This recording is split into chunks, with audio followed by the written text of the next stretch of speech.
Hello everybody. Today I wanted to have a little discussion about, well, the toughest decision I have to make.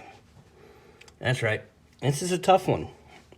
And I think you'll see where I'm going with it here in a minute. And it's really more of a philosophy discussion than anything about tough decisions. So every morning I get up and I look at this among many others and I go, what to carry today? And then I think about it and I go, man, this is such a tough decision, what to carry.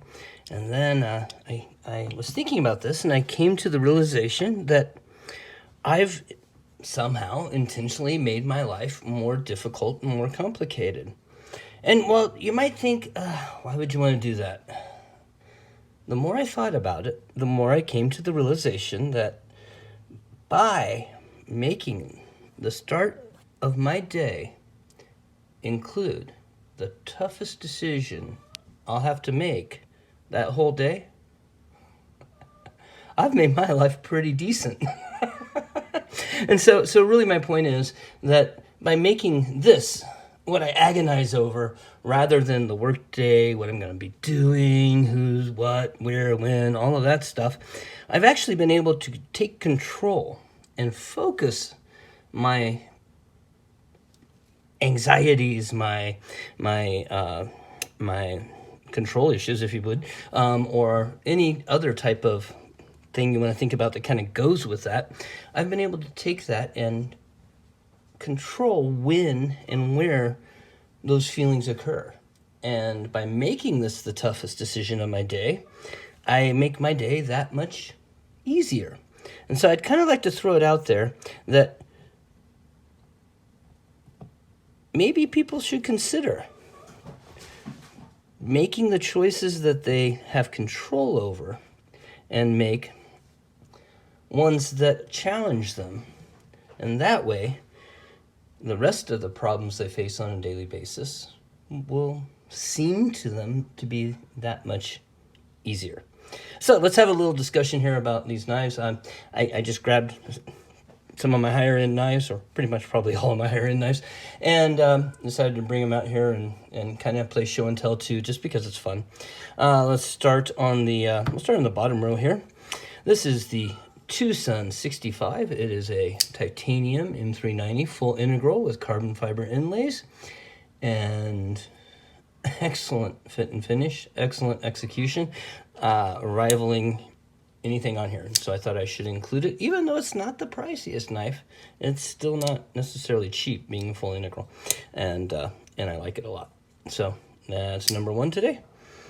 And I think number two will be the Microtech Ultratech. Now, everyone, I want you to pay attention here because I've teased that I'm going to be having a knife sale soon.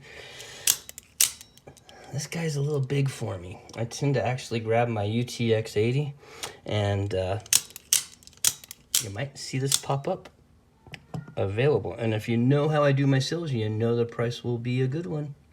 All right, my channel knife, of course, the ProTech Titanium Malibu. Oh, that anodization is just gorgeous. Good action. I still wish it had the other blade shape from the black one I have, but one of these days maybe I will try to swap them.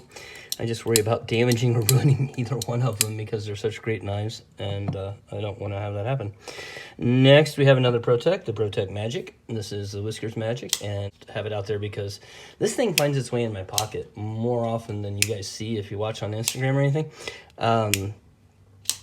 Just because of the auto nature of it and just the fun of it. So moving right along, we will jump over here to the Benchmade Tango. This is the gold class version of it. The only gold class I own. I had thought about getting this year's one, but I just can't. But yeah, I'm really happy I got a hold of this one. This is the Fenris pattern on the Damascus.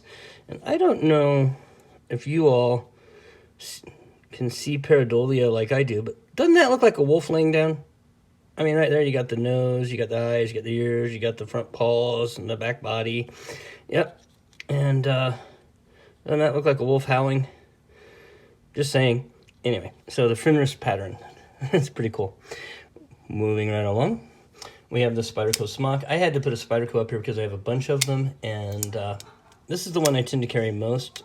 Speaking of knife sale, you may be seeing a shaman, a blacked out shaman pop up. It's possible. Don't know for sure. But this one won't ever leave my collection. I love this knife. Next we have the Real Steel Harrier. Fledgling, I guess. I'm not clear on the name. It appears that people call it both. It's in a 204P titanium flipper. Really cool topographical carbon fiber there, because you can see it's actually fully textured and layered, which is really cool. And next, my only Peña. Picked this one up. It was in not sorry shape, but it wasn't in the greatest shape, and so I've just been, removing the ano as I go along. It was this chalky blue thingy and some kind of a chalky gold clip. It was really weird. I don't know why they went with that ano. And then someone had brushed it, which kind of scratched it all to hell. So I've gone ahead and scratched it up more, I guess. So this one's way in my pocket all the time. It's a definitely a carry. Works great for my Carta Monday. And I love the recurve S35VN. Great knife. Peña, if you ever see any of my videos, I would love to get together with you. You got some nice work, dude. All right, coming in, Chris Reeves, another person who does, our family that does great work, is the small Sabinza 21 with the moon landing computer-generated graphic and the inlaid chrysocolla stone. This is one of my all-time grails, and I'm super glad to have it. And then last on the top row here of higher-end knives is my new acquisition. That's right. This is a Chavez Rendition. M390 titanium flipper. Look how tight that lock bar cutout is. That's insane. And the action is just perfect. So, great knife. Feels awesome in the hand. The clip is actually, interestingly, it disappears in your hand even though it looks like it's pretty big.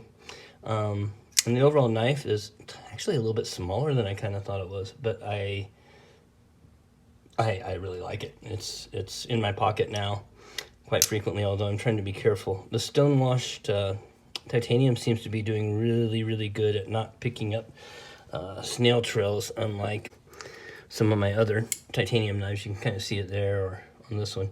This one didn't get put in. The Sabinza 31 small didn't get put in because I already have a Sabinza in there. I didn't think it really needed to be in there.